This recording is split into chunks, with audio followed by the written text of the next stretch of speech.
चलो, तो हम लोग अपने पैटी कैश बुक को आज डिस्कस करने वाले हैं। कौन से पैटी कैश बुक को? Analytical petty cash book. Sir, हम आपसे एक बात पूछना चाह रहे हैं, ये हम पैटी कैश बुक क्यों बनाते हैं? बच्चों, सबसे पहली बात तो इसको समझ लो कि हम पैटी कैश बुक को क्यों प्रिपेयर करते हैं। ध्यान से समझना बच्चों। जैसे सपोज मान लो आप एक बड़े बिजनेस के कैशियर हो, ठीक है। कैशियर का क्या काम होता है? सारे कैश के रिकॉर्ड को मेंटेन करना, कितना पैसा इनफ्लो हुआ है, कितना पैसा आउटफ्लो हुआ है, कितना पैसा cash in hand in balance है हमारे पास। तो कैशियर का क्या काम होता है? यही काम होता है। तो आप एक कंपनी में सीनियर कैशियर हो, ठीक है। और आप लोग जो डील करते हो वो डील करते हो 10,000, 5,000, 15,000, 20,000, 50,000, 1 लाख, 1.5 लाख। अब आपके पास बिजनेस में यानी कंपनी में कोई आ जाए कि भाई 10 रुपए का एक्सपेंस हुआ, जरा पैसे देना। 100 रुपए का एक्सपेंस हुआ, जरा पैसे देना। 20 रुपए का हुआ है देना। 40 रुपए का हुआ है देना। 150 रुपए देना। तो आप कहोगे यार मैं पागल हो जाऊंगा, इतनी बड़ी बड़ी अमाउंट मैं 10,000, 5,000, 15,000, 20,000, 1 लाख, 1.5 लाख इतनी बड़ी बड़ी डील कर रहा हूँ, ये बीच में 10 रुपए मांगने आ जाते हैं। भाई देखो, आप अगर बिजनेस के कैशियर हो तो आपको पैसे तो पे करने पड़ेंगे, ठीक है। आप कैशियर हो, चाहे 10 रुपए का एक्सपेंस हो, चाहे 10 लाख का हो, आपको कैश देना पड़ेगा, ठीक है ना। आपके पास एक एग्जीक्यूटिव आया, एक पियोन आया, पियोन ने कहा सर वो बाहर से रजिस्टर लेके आना है, 20 रुपए देना। तो आपको देना पड़ेगा भाई 20 रुपए। बट आप एक कैशियर हो और एक बड़ी कंपनी के कैशियर हो, आप बड़ी बड़ी अमाउंट में डील कर रहे हो, ठीक है बच्चों। तो यहाँ पे क्या होगा, आपको प्रॉब्लम आएगी डीलिंग करने में। उसी की वजह से बच्चों इस कैश बुक को बनाया जाता है कि आपको जो कंपनी का सीनियर कैशियर है उससे कोई दिक्कत नहीं है। अब बच्चों वो क्या करेगा, एक फंडामेंटल बनाएगा अपने, उसमें एक रूल बना देगा अपने कंपनी में, अपने बिजनेस में, कोई सा भी, ठीक है ना। चाहे आपकी कंपनी हो, चाहे आपकी पार्टनरशिप फॉर्म हो, चाहे आपकी सोल प्रोप्राइटरशिप हो, वो उसमें एक रूल बना देगा और सबको बोल देगा कि भाई अगर 10,000 रुपए से ऊपर के खर्चे हैं तो मेरे पास आना, और 10,000 से नीचे के खर्चे हैं तो ये जूनियर कैशियर है ना, मैं इसको पैसे दे दे करूंगा, आप इससे लोगे। कोई भी 10,000 के नीचे, बच्चों ये चीज ना बिजनेस टू बिजनेस वैरी करता है। कोई बहुत बड़ा बिजनेस है तो 10,000 की लिमिट रखते हैं कि 10,000 के नीचे के एक्सपेंसेस इस कैशियर से लिए जाएंगे, ठीक है। और 10,000 के ऊपर, ये बिजनेस टू बिजनेस वैरी करता है। आपका बिजनेस इतना बड़ा नहीं है तो आप 1,000 के नीचे के एक्सपेंस बोल सकते हो कि 1,000 से नीचे के एक्सपेंसेस, 1,000 से ऊपर के एक्सपेंसेस के लिए पैसा मैं दूंगा, पर जो भी उसके नीचे के एक्सपेंसेस होंगे बिलो 1,000 वो मेरे पास ना आकर इस जूनियर कैशियर के पास जाएंगे। तो आप एक दूसरे पर्सन को अपॉइंट कर दोगे। अब वो बंदा कैश का लेन देन तो वो भी कर रहा है, उसके पास कैश आ रहा है और जा रहा है, तो बच्चों वो भी तो कैशियर हुआ, वो भी तो कैश बुक मेंटेन करेगा अपने बिजनेस की। तो आप भी तो कैश बुक मेंटेन कर रहे हो और वो जूनियर पर्सन भी कैश बुक मेंटेन कर रहा है। तो हम कंफ्लिक्ट हो जाएंगे जब हम फाइनल अकाउंट बनाएंगे अपना, जब बुक्स ऑफ अकाउंट मेंटेन करेंगे तो हमारे पास दो कैश बुक आ रही होगी, तो कहीं कंफ्यूज ना हो जाए। इसलिए इस वाली कैश बुक को हम लोग पैटी कैश बुक कहते हैं। क्या कहते हैं? Petty cash book. Petty cash book का मतलब ही होता है कि ये जो कैश बुक मेंटेन करी गई है ये छोटे मोटे खर्चे को पे करने के लिए मेंटेन करी गई है, ठीक है। ये क्लियर है सबको? छोटे मोटे खर्चे को पेमेंट करने के लिए, मेंटेन करने के लिए बनाई गई है कि जो हमारा सीनियर कैशियर है उसे कोई भी दिक्कत ना आए कैश बुक को मेंटेन करते समय, ठीक है ना। और उसके पास खुले पैसे भी नहीं होंगे। अब आपके बिजनेस में आप 20-20 हजार रुपए की डीलिंग कर रहे हो, कोई 20 रुपए के लिए आ जाएगा तो कहां से लाओगे? तो ये क्या करा बच्चों, हम लोग इस तरीके से मेंटेन करते हैं। तो जो जूनियर कैशियर है वो भी कैश बुक बनाएगा, तो उस कैश बुक को क्या कहा जाएगा? एनालिटिकल पैटी कैश बुक, ठीक है ना। Analytical petty cash book. Petty cash book छोटे मोटे खर्चे को ही के लिए ही प्रिपेयर करी जाती है, ठीक है। किसके लिए प्रिपेयर करी जाती है? छोटे मोटे खर्चों के लिए, ठीक है। अब वो आपके बिजनेस वैरी करता है कि आपके बिजनेस में जो छोटे खर्चे हैं वो कितने रुपए तक लिमिट कर रहे हो, और बड़े खर्चे को कहाँ तक लिमिट कर रहे हो, ये हर एक बिजनेस के लिए डिपेंड करता है, ठीक है। जैसे मेरे लिए बच्चों 100 रुपए भी बड़ी बात है, पर हो सकता है आपके लिए 100 रुपए बड़ी बात ना, तो ये बिजनेस टू बिजनेस वैरी करेगा। अब आते हैं, इसमें एक रूल अप्लाई होता है इंटरेस्ट अकाउंट। इंटरेस्ट अकाउंट क्या यूज होता है? इंटरेस्ट अकाउंट, ठीक है बच्चों। क्या यूज होता है? Impressed account. ये आप लोगों ना जब बनाओगे पेटी कैश फ्लो तो उसमें ये वर्ड आएगा। मैं इस वर्ड का मतलब भी बता देता हूँ। इसका मतलब होता है एडवांस अकाउंट बेसिकली, ठीक है। ये इंप्रेस्ड अकाउंट का क्या मतलब होता है? भाई मैं तो कंपनी का बड़ा कैशियर हूँ, मेरे पास तो बहुत पैसा आ रहा है, पर वो जो आपने जूनियर कैशियर अपॉइंट किया है और जिसे आपने कहा है कि भाई हमारे जैसे सपोज मान लेते हैं मैंने अपने बिजनेस में जूनियर कैशियर को रखा और मैंने कहा कि भाई 2000 रुपए तक के एक्सपेंस, जो भी 2000 रुपए तक के एक्सपेंस होंगे वो आप मेरे से लेने नहीं आओगे, किसके पास जाओगे? जूनियर कैशियर के पास, ठीक है। अब भाई वो जूनियर कैशियर के पास पैसा कहाँ से आएगा? भाई वो कहाँ से पे करेगा जूनियर कैशियर? भाई आपने कहा कि 2000 रुपए तक के खर्चे मांगने के लिए आप जूनियर के पास जाओ, पर उसके पास पैसे कहाँ से आएंगे? तो सीनियर कैशियर देगा, मैं दूंगा। और कौन से सिस्टम के अकॉर्डिंग बच्चों? इंप्रेस्ड अकाउंट के अकॉर्डिंग। सर ये इंप्रेस्ड अकाउंट वाली बात प्लीज समझा दीजिए। बच्चों ध्यान से समझो, मैं एक छोटा सा ना एग्जाम्पल लेके समझाता हूँ। जैसे आप हो सीनियर कैशियर, क्या हो? सीनियर। तो आपने एक जूनियर को बना दिया, एक जूनियर। आपने बोला कि भाई 2000 रुपए तक के एक्सपेंस, ये जो 2000 रुपए तक के एक्सपेंस होंगे आप मेरे से लेने मत आना, इस जूनियर के पास जाना। ये जूनियर कहाँ से पे करेगा? इसके पास भी तो पैसे होने चाहिए ना। तो आपने एक इंप्रेस्ड अकाउंट ओपन कर दिया। इंप्रेस्ड अकाउंट किसके नाम से? जूनियर के नाम से, ठीक है, या पेटी कैश बुक के नाम से, ठीक है। अब ये इंप्रेस्ड का मतलब क्या होता है बच्चों? ये हर महीने खर्चे करेगा, एक्सपेंसेस करेगा, ठीक है, और हर महीने के लास्ट डेट पर, जो भी लास्ट डेट होगी, आपको बैलेंस बताएगा कि आपने मुझे इतने पैसे दिए थे, इतने पैसे खर्च हो गए, और आप इसका इंटरेस्ट को फिर से फुल कर दोगे। सर मतलब जैसे सपोज मान लो आपने इसको 2000 रुपए दिए और इसने कहा कि छोटे मोटे खर्चे जो पेटी एक्सपेंसेस है वो मेरे इस महीने के हो गए 1900। कितने हो गए बच्चों? 1900। तो बताइए जूनियर कैशियर के पास अभी भी कितना पैसा बचा है? बताओ मुझे। 100। तो 100 तो बच्चों अच्छा 100 बिल्कुल सही बताया आप लोगों ने, सबने सही बताया, 100 है। वेरी गुड बच्चों। आपने जो इसका इंप्रेस्ड अकाउंट ओपन कर रखा है वो 2000 से, यानी इस मंथ के एंड में इसके पास बैलेंस कितना? 100। तो अगले महीने के फर्स्ट डे पे, first day of the next month इसके पास फिर से 2000 रुपए हो जाएंगे इंप्रेस सिस्टम के अकॉर्डिंग। तो बताइए 2000 होने के लिए आपको इसे और कितने पैसे देने पड़ेंगे? Exactly that is Impress system, that is Impress system बच्चों। इंप्रेस अकाउंट यही होता है कि जो हमारा एडवांस वाला चल रहा होगा, जितने पैसे उसने खर्च कर दिए होंगे। सपोज मान लो आपने तो यहाँ पे बोला कि 100 बैलेंस, मान लो कि उसने 500 रुपए खर्च कर दी, तो बैलेंस कितना बचा? 1500। बैलेंस कितना बचा?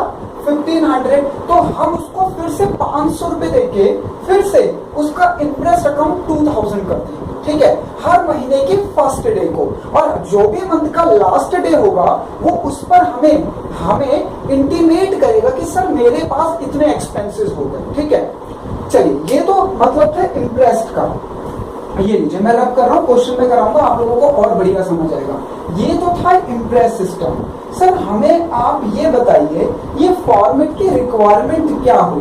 बच्चों ये फॉर्मेट के रिक्वायरमेंट समझो, यहां तक के कॉलम नेसेसरी है। कहां तक के? ये टोटल तक के। सबसे पहले है रिसिप्ट, फिर है डेट, फिर है voucher number if you want. अगर आप चाहते हो तो वाउचर नंबर डाल दो, वरना कोई जरूरत नहीं होती, बट हाँ डाल देना, वरना तुम्हारी मैम का पता नहीं वैसे, ठीक है। उसके बाद आता है पर्टिकुलर, उसके बाद आता है टोटल। बस ये नेसेसरी कॉलम है। अब आप कहोगे सर इसके बाद के कॉलम जो आपने बनाए, मैंने बनाए 1 2 3 4। हो सकता है आप 10 बना लो, हो सकता है आप 2 ही बनाओ, हो सकता है 5 बनाओ। सर अब हम कंफ्यूज हो रहे हैं, सर ये किस बेस पे बनाना है? बच्चों ये जो अकाउंट है आप हेड वाइज लेके चलोगे। जैसे ट्रांसपोर्ट से रिलेटेड एक्सपेंसेस हैं आपके क्वेश्चन में, ये आपको क्वेश्चन पहले रीड करना पड़ेगा।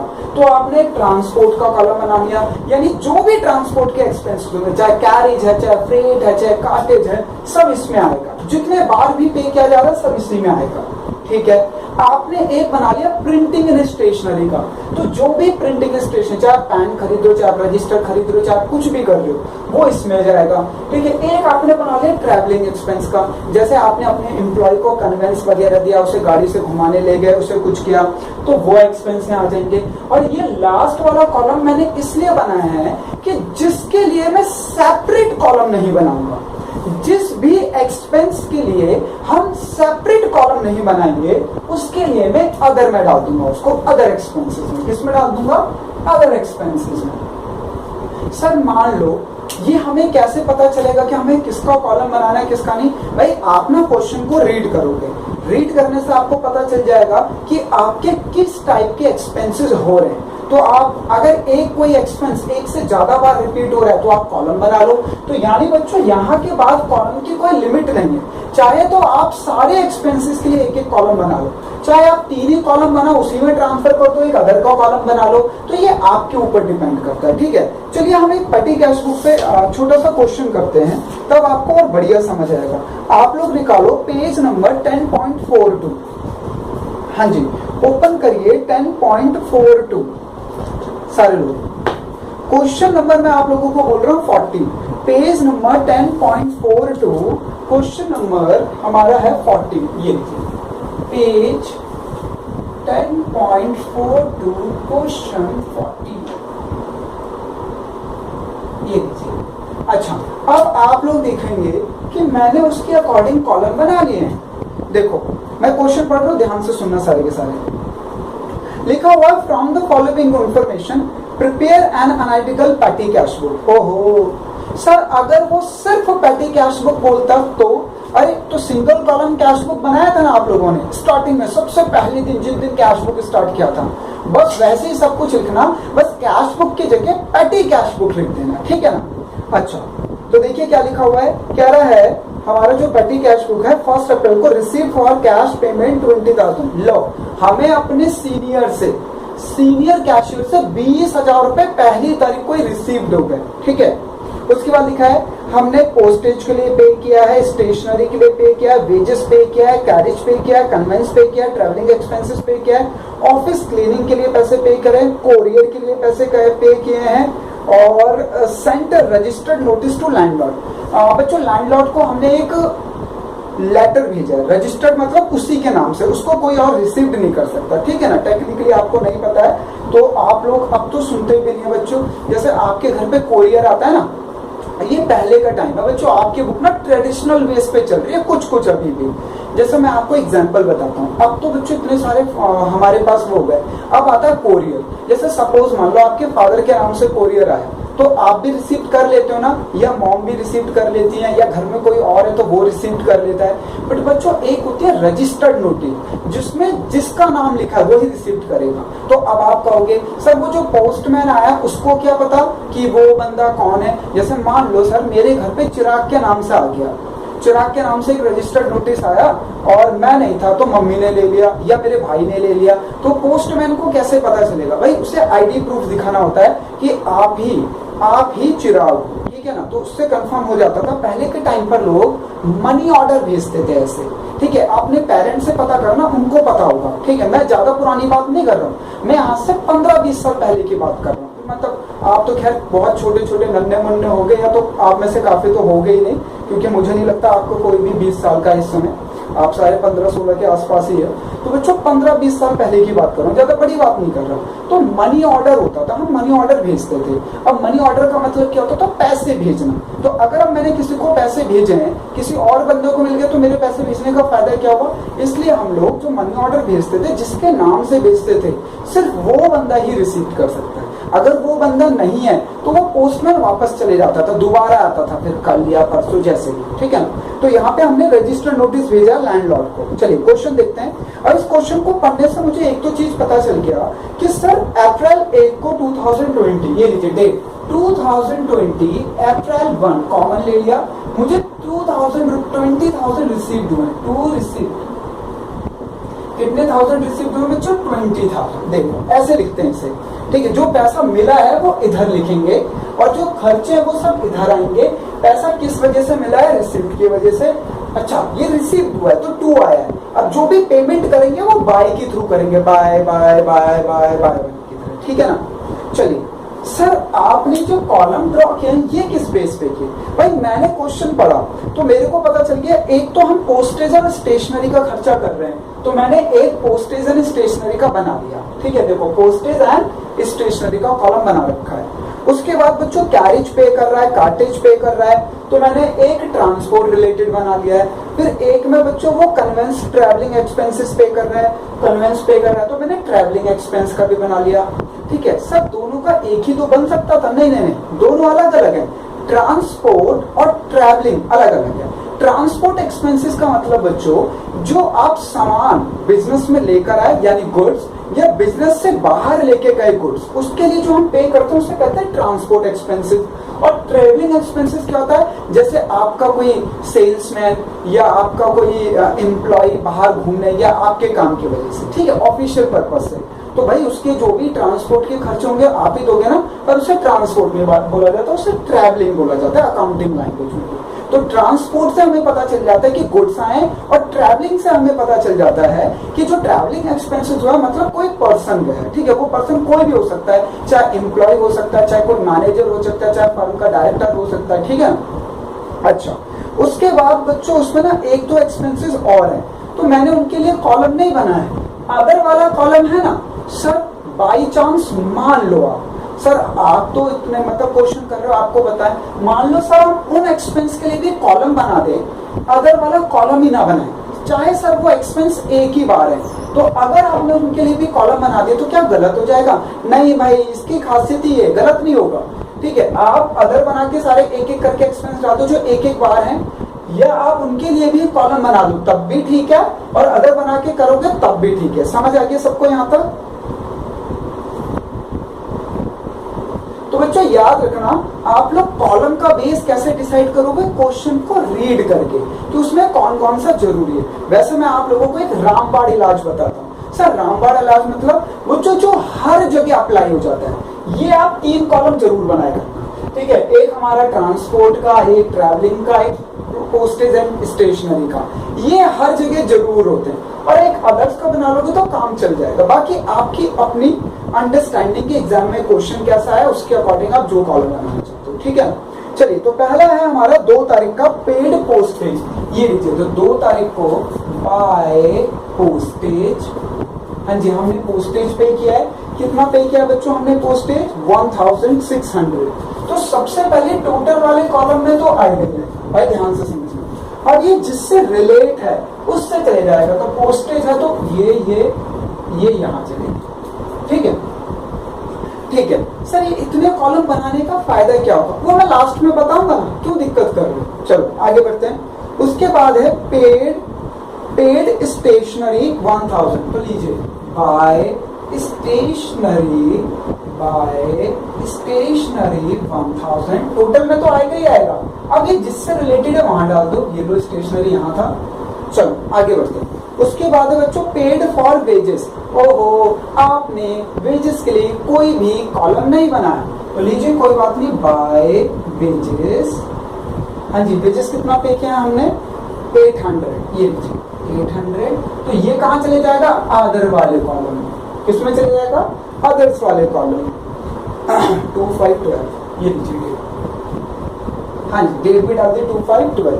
आगे बढ़ते हैं। हाँ जी, यहाँ तक किसी को कोई डाउट है तो पूछो, नहीं तो फिर आगे बढ़ेंगे। यहाँ तक किसी को कुछ पूछना है, क्यों कॉलम में किस में गया, क्यों किस में नहीं गया, कुछ पूछना है आप लोगों को?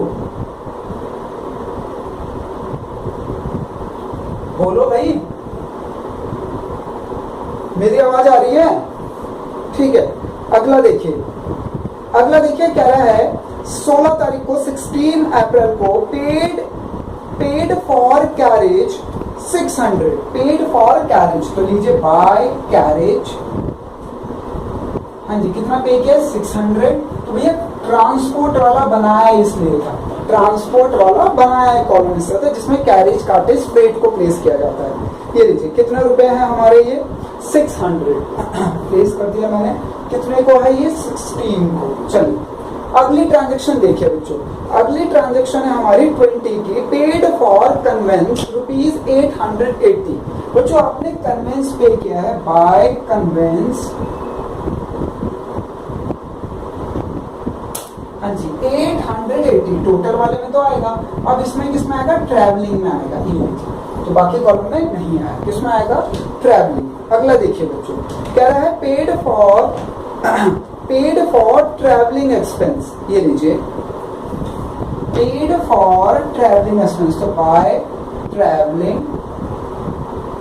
हाँ जी ट्रैवलिंग एक्सपेंस कितना पे किया आपने, 3200, तो टोटल वाले में तो आएगा। अब ये ट्रैवलिंग इससे रिलेट है तो यहाँ पे प्लेस कर दीजिए। अगला कॉलम देखिए, अगली ट्रांजेक्शन देखिए, कह रहा है पेड फॉर ऑफिस क्लीनिंग, ये लीजिए बच्चों 28 तारीख को आपने क्लीनिंग के लिए पैसे पे किए। सर हम नहीं लिख पाएंगे, ये हमने कॉलम नहीं बना, ओहो आपने कॉलम बनाया ही नहीं है, बताओ क्या करूंगा मैं, क्लीनिंग के लिए कोई कॉलम नहीं है, बताओ ना क्या करूंगा। यस अदर्स में डाल दूंगा, जिसके लिए कॉलम नहीं बनाया उसे अदर्स में प्लेस करो ना, क्या दिक्कत है। चलिए अगला है बच्चों पेड फॉर कोरियर, तो ये लीजिए बाय कोरियर, कोरियर क्या होता है पता है ना सब लोगों को, हाँ जी कितना पे किया कोरियर के लिए, 800, ये लीजिए 800, तो बच्चों ये पोस्टेज एंड स्टेशनरी में चले जाएगा। चलिए अगली ट्रांजैक्शन है send registered notice to landlord, ये लीजिए बाय रजिस्टर्ड नोटिस, किसको पे किया है, कितना पे किया है, सॉरी 190, तो 190 ये भी पोस्टेज में चले जाएगा। डन बच्चों, तो हमारी सारी की सारी ट्रांजैक्शन कंप्लीट हो गई है, ये हमारी सारी की सारी ट्रांजैक्शन कंप्लीट हो गई। अब ये कॉलम का क्या फायदा होगा वो देखते हैं, अभी पहले टोटल करके पता लगा लेते हैं कि हमारे पास बैलेंस कितना बचा है अभी भी। चलो टोटल करते हैं, इधर का टोटल कर लो, टोटल 20,000, इधर का टोटल कर लो, तो ये हमारे पास बाय बैलेंस सीडी पता चल जाएगा, by balance CD, closing balance, थोड़ी जगह कम कर गई पर ध्यान से देखना, मैं सीडी बैलेंस लिखूंगा यहाँ। हाँ जी, तो आप लोग रिसिप्ट साइड का टोटल कर लीजिए 20,000 और पेमेंट साइड का टोटल कर लीजिए।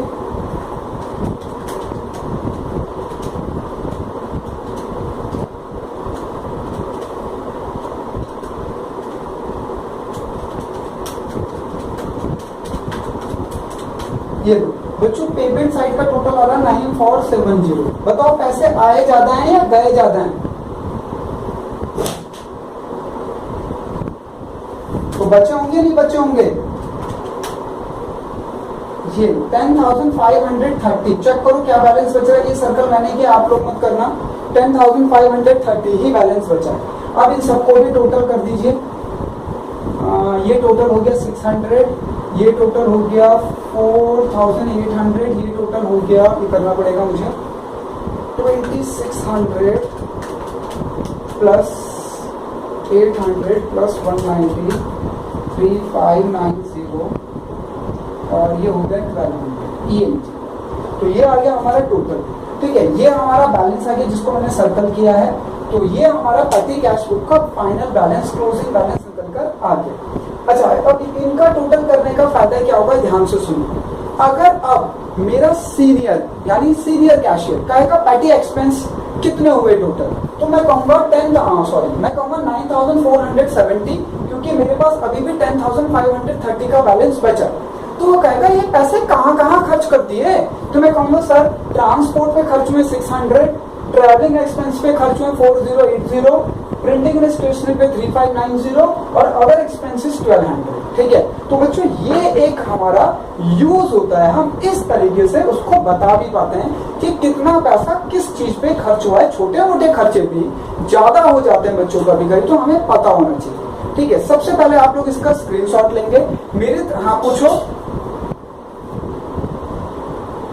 हाँ लास्ट वाली डेट डाल देंगे जो भी मंथ की एंड की डेट होगी, ठीक है ना, लास्ट।